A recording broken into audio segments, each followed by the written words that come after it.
इनकी समस्या अपनी जगह है। आप चैनल के साल 1998 का वो दौर था जब महाराज जी संत जीवन अपनाए, अपना घर परिवार त्याग करके फिर उसके बाद 12 साल लगातार महाराज जी गुफाओं में रहकर साधना किए। ये देखिए तलवार, देख पा रहे हैं, मेरे के लिए कुछ नहीं है।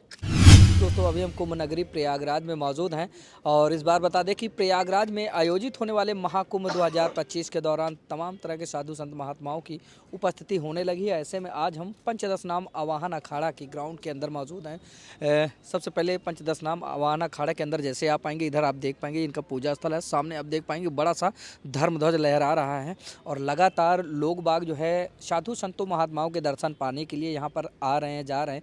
ऐसे में आप देख पाएंगे इधर बहुत सारी जो उनकी छावनी छप्पर वो बनी हुई, लेकिन इस इधर देखेंगे तो ये अभी पूरा खाली है। शायद इस पर काम हो रहा है और बहुत सारे साधु संत ऐसे हैं जो खुले आसमान के नीचे बैठे हैं। और हमारे साथ अभी एक नागा संत हैं, लेकिन वो मौनी संत है, वो कुछ बोलते नहीं, खाली जो भी उनको बोलना होगा वो इशारे में अपनी बात को रखेंगे।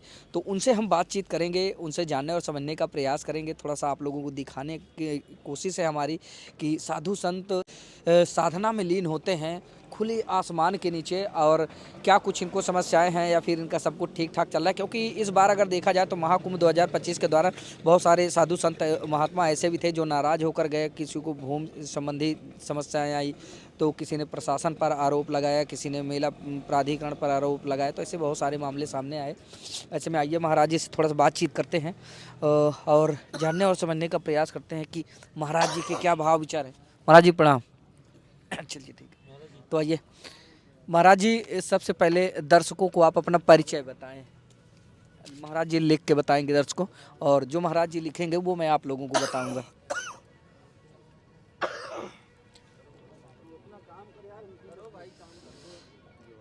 ये देखिए महाराज जी 23 साल से मौन धारण किए हुए हैं। 23 साल से महाराज जी कुछ बोलते नहीं हैं और जो भी उनको कहना होता है वो इशारों में और लिख करके अपनी बात को रखते हैं। तो महाराज जी अभी लिखने का काम कर रहे हैं, वो पूरा अपना वृतांत तो हम आप लोगों को बताएंगे कि महाराज जी ने क्या लिखा है।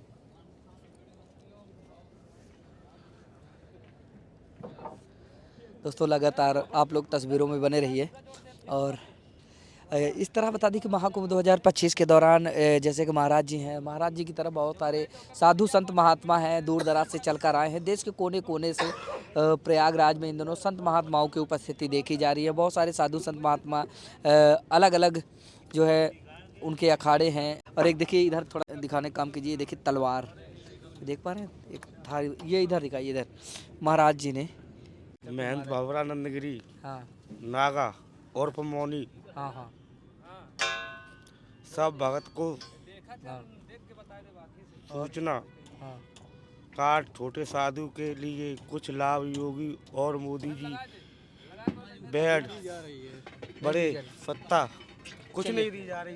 महाराज जी ने अपना परिचय बताया है। महाराज जी का कहना यह है कि योगी और मोदी जी से जो है मेरा निवेदन है कि जो छोटे साधु संत महात्मा हैं उनकी तरफ कोई ध्यान नहीं दिया जा रहा है। और वो जो है इस तरह से जैसे आप व्यवस्थाओं के बारे में वो कह रहे हैं कि कोई व्यवस्था भी उस तरह की नहीं दी जा रही है जिस तरह की होनी चाहिए। महाकुंभ है। महाराज जी का कहना है कि हम जूना जूना अखाड़ा से हैं और डीएम और एसडीएम और बड़े साधु मिलकर पैसा वसूल रहे हैं। महाराज जी का कहना यह है कि महाराज जी ने अपना परिचय बताते हुए कहा कि योगी मोदी के पास तक मेरा जो है ये वीडियो जाना चाहिए, मेरी आवाज़ जानी चाहिए। और यहाँ का जो माहौल महाराज जी ने बताया कि डीएम एसडीएम और बड़े बड़े साधु सब आपस में मिले हुए हैं, छोटे साधु संतों पर जो है वो ध्यान नहीं दे रहे हैं, वो सिर्फ पैसा इकट्ठा कर रहे हैं। ये आपने कहा महाराज जी। महाराज जी लगभग वो कौन सा पड़ाव था जब आपने संत वेश धारण किया या फिर संत जीवन अपना लिए? महाराज जी 1998 में साधु बने। साल 1998 का वो दौर था जब महाराज जी ने अपना गृहस्थ जीवन त्याग कर नागा सन्यासी बन गए। 27 साल हो गए।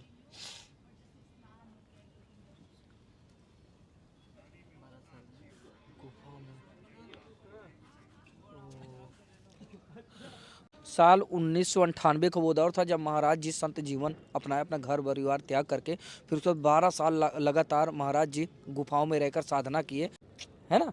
तो भागीरथ गुफा में महाराज जी ने 12 साल महाराज जी भागीरथ गुफा में आप रहे, एकदम अन्य जल से कोई मतलब ही नहीं, एकदम गुफा के अंदर 12 साल रहे हैं। और महाराज जी प्यास वगैरह नहीं लगती थी? मान लीजिए भोजन तो चलिए ठीक है, भोजन कुछ भी नहीं महाराज जी, एकदम निराकार। अभी आपको मतलब जो आपने लिखी तो यही समस्या अभी आपके ऊपर छावनी छप्पर नहीं, सब ऊपर वाला है उसके भरोसे बैठे। क्या चाहते महाराज जी, क्या है कि छावनी उनी या क्या व्यवस्थाएं आपको चाहिए जो ना मिली हो, जो आप चाहते हैं? छोटे साधु के लिए आटा, दाल, चीनी, चाय, लकड़ी आदि की व्यवस्था होनी चाहिए यहाँ पे, ठीक है।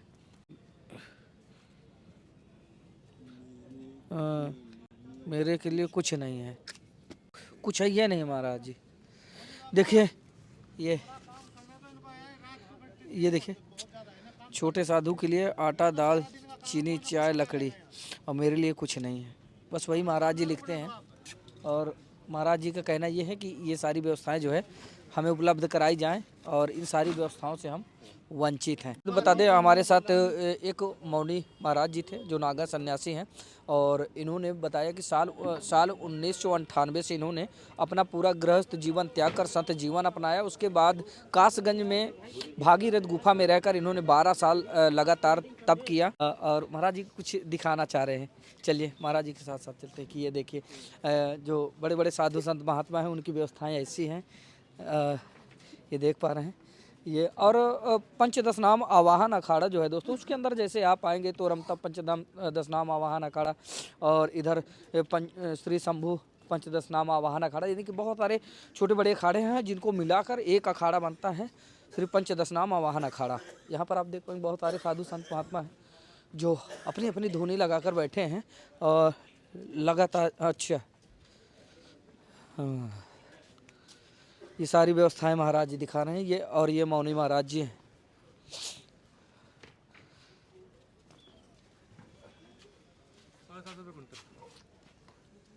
750 रुपये में 750।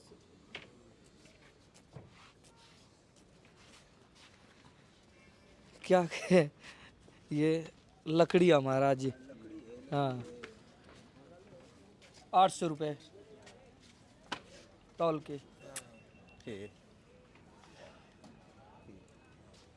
महाराज जी इतना महंगा सामान मिल रहा है मेले में। हाँ हाँ हैं? हाँ हाँ, तो संत महात्मा क्या करेंगे फिर? बहुत हैं? सुंदर। सरकार ये बात इतना है। अब देखिए लकड़ी की महाराज जी इसकी भी बताएंगे। सही रेट से व्यवस्था नहीं कर पा रही है। हाँ हाँ, संत महात्मा क्या करें? आइए महाराज जी ऐसे खड़े हो जाइए, ऐसे खड़े हो जाइए। अब बताइए, अब आपकी बातें पूरी समझ महाराज जी बताएंगे। दोस्तों अभी जो महाराज जी हमसे बातचीत कर रहे थे तो महाराज जी लिख के हमको बता रहे थे, वही मैं पढ़ के बता रहा था, क्योंकि महाराज जी की कुछ बातें तो हमारी समझ के परे थी, उड़ जा रही थी ऊपर से। लेकिन महाराज जी ये बताइए जो मौनी महाराज जी वो क्या कहना चाह रहे हैं? मौनी महाराज जी ये कहना चाह रहे हैं कि हम तपस्या करने आए हैं, मेला करने के लिए आए हैं, हाँ, और यहाँ लकड़ी राशन इतना महंगा मिल रहा है तो क्या करें? ठीक है। ना कोई लेटरिन की व्यवस्था है सही, ना पानी की व्यवस्था है यहाँ, नहाने धोने की उनके लिए बार रिपीट कर रहा था। महाराज जी ने कहा अरे वो तो प्राइवेट बनवाओगे तो देने पड़ेंगे यार, ऐसा है उनका कहना है। इसके लिए उन्होंने कहा ये जो पत्र लग रही, ये महाराज जी कह रहे हैं कि हम लोगों ने 10-10 हजार रुपए दे करके अपने लिए छत्र छाया बनाया है, सरकार ने हमें ये छत्र छाया नहीं दिया है, ऐसे मौनी बाबा ये बोल रहे हैं। ये धूना बिछाने के लिए करीब 2.5 लाख रुपया दिया है अखाड़े ने, जब ये टीन सेट लगा है। अच्छा, हाँ सरकार तो किया है, लेकिन कुछ अपनी भी व्यवस्था है। ये बोल रहा हूँ, जहाँ तक मोदी और योगी जी का सवाल है, उन्होंने अपनी तरफ से देखिए हमारे प्रदेश के जो कहते हैं मुख्यमंत्री जी जो हैं बहुत मतलब कि अच्छे इंसान हैं, और सबके लिए और इतना जो भव्य बनाया है। महाराज जी सुनिए, इनकी समस्या अपनी जगह है, इनकी समस्या अपनी जगह है। आप चैनल के माध्यम से आए हुए हैं, आप चैनल के माध्यम से आए हुए हैं। इनकी ये जो हमारे बाबा जिनको हम देखने के लिए दर्शन के लिए दूर दूर से तरसते हैं, इनकी व्यवस्था पर ध्यान रखा जाए।